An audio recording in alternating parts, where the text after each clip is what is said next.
Gladys en Éxitos.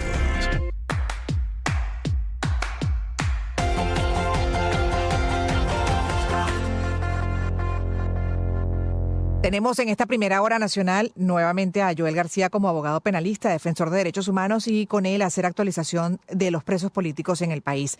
La información que compartió, por ejemplo, el miércoles 12 de febrero, Foro Penal Venezolano, da cuenta, hace un balance sobre la situación de los presos políticos en el país. Según el registro, hasta el 10 de febrero, la organización contabilizaba 1.194 detenidos por razones políticas, 4 de ellos adolescentes. Y aquí me detengo para, justamente con nuestro invitado, poder hablar sobre estas cifras y cuánto ha variado también del 12 de febrero para acá. Bienvenido, señor Joel. Buenas tardes.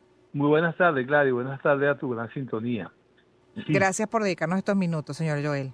esa cifra que la organización Foro Penal suministra es más o menos, es posible que sea mucho más, pero hay personas que por miedo, por otras razones, no está dentro de esa estadística porque no suministran esa información. Pero la situación en el país con relación a los presos políticos, y creo yo que es el país que tiene más presos políticos en el mundo, es cada día peor. Vemos cómo hay muchas personas que están a meses de estar detenidos, están totalmente incomunicados. El caso, por ejemplo, de Perkin Rocha, de Roland Carreño, de Freddy Superlano, entre otros, porque Viaggio Pirelli, Américo de Gracia, están totalmente incomunicados, igualmente que el señor Tudela es el yerno del ciudadano Edmundo González. Están totalmente incomunicados, sus familiares no han tenido ni la primera oportunidad, ni a través de vía telefónica, ni personalmente, de saber de ellos. Los que están en los centros de reclusión, llámese Rodeo 1, Yare 3, Tocorón, Tocuyito, su situación también es precaria en cuanto a alimentación, en las condiciones que se encuentran de salubridad en esos sitios, porque he tenido la oportunidad de hablar con varios de los que han dado libertad y las condiciones, sobre todo de alimentación, en estos penales de Tocorón, Tocuyito, por ejemplo, es bastante, pero muy deficiente desde el punto de vista nutricional y calóricamente. Y por ello muchos le tienen que suministrar arepas con azúcar para que puedan mantenerse de pie. Lo otro también que es grave, que es diferente a los contextos de los años anteriores, que desde el año 2023, finales de 2023, todo el año 2024 y lo que va de 2025, las personas que están detenidas por algún motivo de naturaleza política no cuentan con defensa privada. A pesar de que muchos de ellos lo han solicitado a viva voz, lo han pedido, no le permiten que sean defendidos por defensores de confianza. Y esto es grave, esto es totalmente violatorio del derecho a la defensa. También lo otro que está sucediendo es que ahora las audiencias se hacen de forma telemática, es decir, ellos en su centro de reclusión se conectan con el tribunal. Entonces, ¿en qué momento el defensor, así sea público, tiene contacto con su defendido? En ningún momento, y esto también es violatorio del derecho a la defensa. Uh-huh. Sí, de hecho también, por ejemplo, en esa nota, en esa publicación que hizo Foro Penal actualizando la cifra de presos políticos, aclaraba que en las últimas semanas se habían escarcelado a 13 personas, pero que según pudo comprobar la ONG, ya se han arrestado a otras 11, también pues destacando esto que se ha denominado puerta giratoria, ¿no? Entonces una cifra que constantemente se mantiene más o menos en un mismo nivel alto de detenciones por disidencia, ¿no? Por razones políticas. Sí, tomando en cuenta de la forma como son tratados estas personas, que parece que fueran cosas, eh, yo diría que el inventario se renueva, ¿no?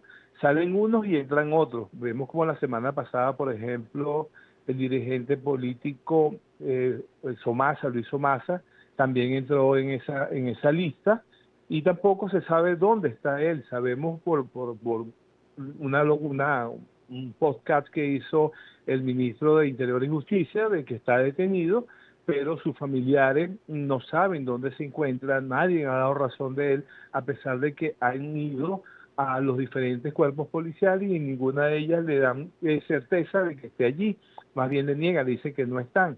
Pero es que cuando un preso está detenido, lo primero que debe hacer es notificarle a sus familiares y abogado de confianza dónde se encuentra y las condiciones en que se encuentra. Y esto está pasando y bueno, y sabrá Dios cuántas personas en los próximos días, meses van a ingresar también en esa Mm. lista. Señor Joel, usted como abogado penalista, defensor de derechos humanos, que además ha intentado representar, pues y uno de sus defendidos es Roland Carreño, por mencionar, o también Superlano. En este momento, y de acuerdo a lo que acaba de describir, que no les han permitido ni siquiera derecho a la defensa, ¿cuál es su rol? ¿Qué está haciendo usted? Mire, ahorita lo que me corresponde es acompañar a los familiares, orientarles, realizarles los escritos, lo que tengan que hacer, porque es triste que yendo al tribunal y los familiares con un escrito de designación de defensa privada, de defensa de confianza, el tribunal o no la recibe o la recibe y más nunca, y de ahí no pasa, porque no traslada al detenido para que lo ratifique, o bien vía telemática, como están haciendo las audiencias, les pregunta si ellos quieren que, por ejemplo, en mi caso, Joel García sea su abogado de confianza. No lo hacen, porque es que y ahorita pareciera que la defensa de confianza murió en Venezuela, por lo menos en el caso de los presos políticos, es la defensa pública la que se encarga de ello, y nosotros los que ejercemos libremente la profesión y más los que nos dedicamos a la defensa de estos casos de derechos humanos, bueno, estamos vedados, no tenemos acceso a nada. Entonces es triste porque el sistema de justicia está conformado por todos nosotros, pero también por los jueces, y los jueces de control. El nombre control se le coloca no es porque a alguien se le antojó, sino que ellos deben controlar el respeto a los derechos fundamentales. Ellos son jueces constitucionales y precisamente, lamentablemente, los jueces de control forman parte de esta trama de violaciones a los derechos humanos. Y aprovecho también con usted para preguntar cuando habla de la incomunicación y por tanto tiempo, ¿no?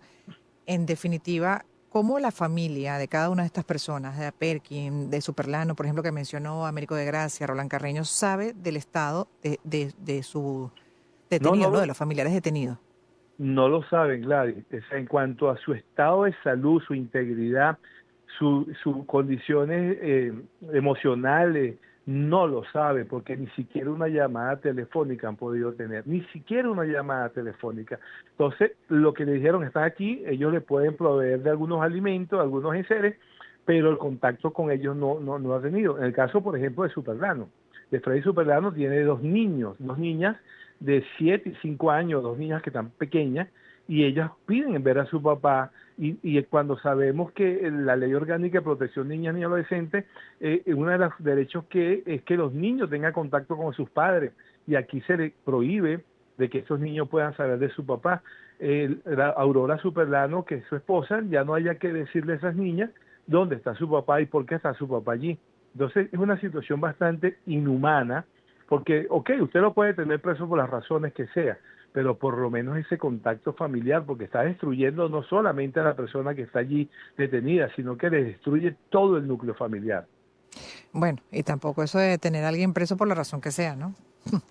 Sí, no digo, por lo menos que le permitan, lo mínimo que se le puede defender y permitir a un preso es que se defienda, lo mínimo que se le puede permitir a un preso es que tenga contacto con sus familiares, para que ellos sepan la situación que está, y eso no se le permite.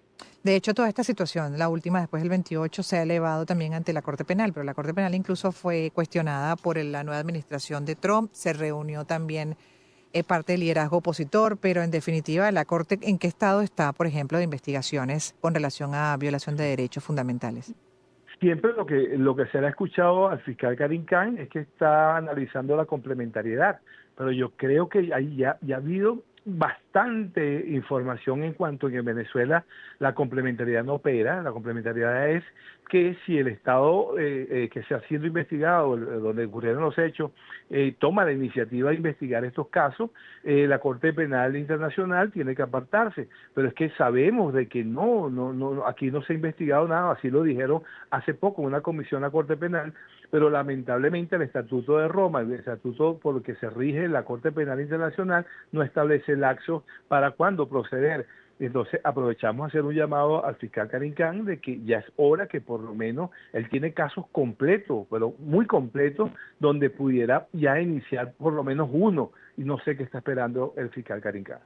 Ya, se nos acabó el tiempo, lo que me queda es un minuto, pero también quisiera saber de la situación que atraviesan, por ejemplo, los ya excarcelados, ¿no? Pero que quedan con algunas medidas algunas condiciones y bueno, hasta ahora cómo ha sido esa cotidianidad en medio de las condiciones impuestas con la excarcelación.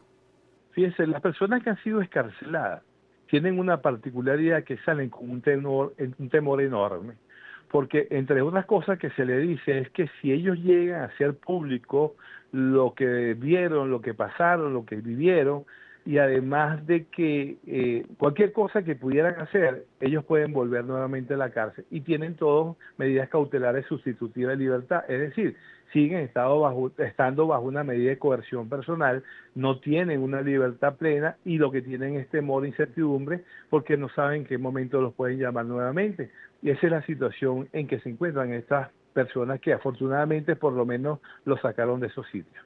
Le agradezco mucho una vez más, señor Joel, por el trabajo que viene haciendo y bueno, haber participado Gracias en este a ti, espacio para Gladys. actualizar la información de los presos políticos. Joel García, abogado penalista, defensor de derechos humanos. Vamos entonces a despedir esta primera hora, pero siempre invitando a la segunda, que también pueden seguir escuchando aquellos que se desconectan de la señal en vivo a través de Mundo UR por YouTube y bajando justamente la Mundo UR en el celular. Espacio para conectar. Éxitos. Caracas, El Vigía. Guarenas, Guatire, Maturín. Táchira, Mérida. Barquisimeto, Margarita. Puerto La Cruz, Puerto Ordaz. Maracaibo. Maracay.